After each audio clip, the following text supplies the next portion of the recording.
అందరికీ నమస్కారం. చాలా సంవత్సరాలు బట్టి ఈ పైరసీ అనే మహమ్మారిని ఆ బారిన పడ్డా మేమంతా ఎలా తప్పించుకోవాలి, ఎలా బయటపడాలి అని చాలా వర్రీ అవుతుండేవాళ్ళం. ఇది ఫిల్మ్ ఇండస్ట్రీ మీద డైరెక్ట్గా ఇండైరెక్ట్గా లక్షలాది మంది ఆధారపడి ఉన్నారు. ఇది ఏ ఒక్క స్టార్స్తో, పెద్ద డైరెక్టర్లతో, పెద్ద నిర్మాలతో కాదు. ఇది ఒక లైట్ బాయ్ దగ్గర నుంచి, చిన్న మేకప్ మ్యాన్ దగ్గర నుంచి, థియేటర్స్ దగ్గర గేట్ కీపర్ దగ్గర నుంచి ప్రతి ఒక్కళ్ళు ఇండస్ట్రీ మీద ఆధారపడి ఉన్నారు. ఇంతమంది కష్టాన్ని ఒకడు అప్పనంగా వచ్చి దోచుకుంటుంటే, దౌర్జన్యంగా వాడు ఎదురు సవాళ్ళు ఇసురుతుంటే ఇది తట్టుకోలేని పరిస్థితి. సో ఇలాంటి వాటికి మార్గం ఏమిటి, ఎలా బయటపడాలి అనే దాని మీద తర్జన భర్జన పడుతున్నటువంటి సమయంలో గత కమిషనర్ సివి ఆనంద్ గారి ఆధ్వర్యంలోనూ, అప్పుడు ఏఎస్పీ కవిత గారు, శ్రీనివాస్ గారు, వీళ్ళ అలాగే దాని తర్వాత మళ్ళీ ఇది ఇలాగే ఉంటుందా, ఇలాగే కుంటుపడిపోతుందా, ఇలాగే తెరమరుగైపోతుందా అనుకున్న సమయంలో సినిమా ఇండస్ట్రీ గురించి, సినిమా గురించి బాగా తెలిసినటువంటి, అన్ని రకాలుగా కాచి వడపోసినటువంటి, ఎంతో కన్సర్న్ ఉన్నటువంటి వ్యక్తి మన సజ్జనార్ గారు. ఆయన చూపించిన చొరవకి, ఆయన పెర్సిస్టెంట్ ట్రయల్స్కి మిగతా ఆఫీసర్స్ అందరూ సహకరించిన దానికి ఈ రోజున ఎవరైతే ఛాలెంజ్, ఏ పైరేట్ అయితే కనుక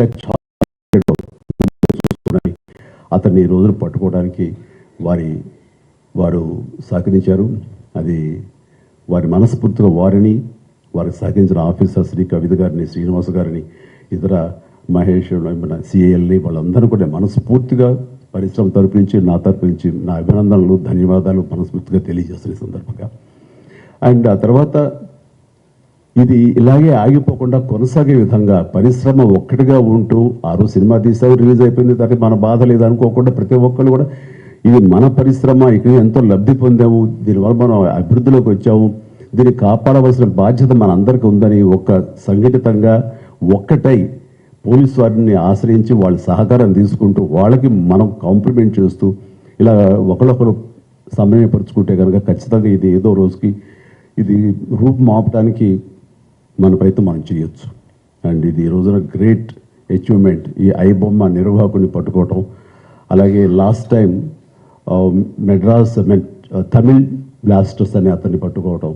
అలాగే లాస్ట్ టైం మనకి సివి ఆనంద్ గారు చెప్పిన దాని ప్రకారం ఒక 22 ఏళ్ల కుర్రవాడు, ఇంటర్మీడియట్ చదివిన కుర్రవాడు, బీహార్ నుంచి వాడు దాదాపుగా ఎన్నో వందల సినిమాలు వాడు పైరసీ చేసి ఎంతో పెద్ద నష్టం కలిగజేశాడు.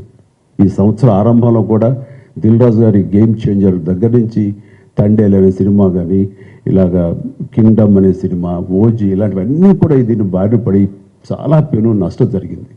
రేపు పొద్దున్న రాజమౌళి గారు చాలా పెద్ద సినిమా తీయబోతున్నారు. ఆయన అలాంటి వ్యక్తి మూలంగా మన తెలుగు సినిమా ఖ్యాతి ఖండాంతరాలకి వెళుతుంది. అలాంటి జరుగుతున్నప్పుడు ఇది పెను సవాల్గా ఉంటుంది, పెను ముప్పుగా ఉంటుంది కూడా మనకి. సో వాళ్ళని అర్థం చేసుకున్నారు, మా బాధను అర్థం చేసుకున్నారు. ఇవన్నీ సాధించాల్సింది ప్రభుత్వాలు, అక్కడ పోలీస్ డిపార్ట్మెంట్లు.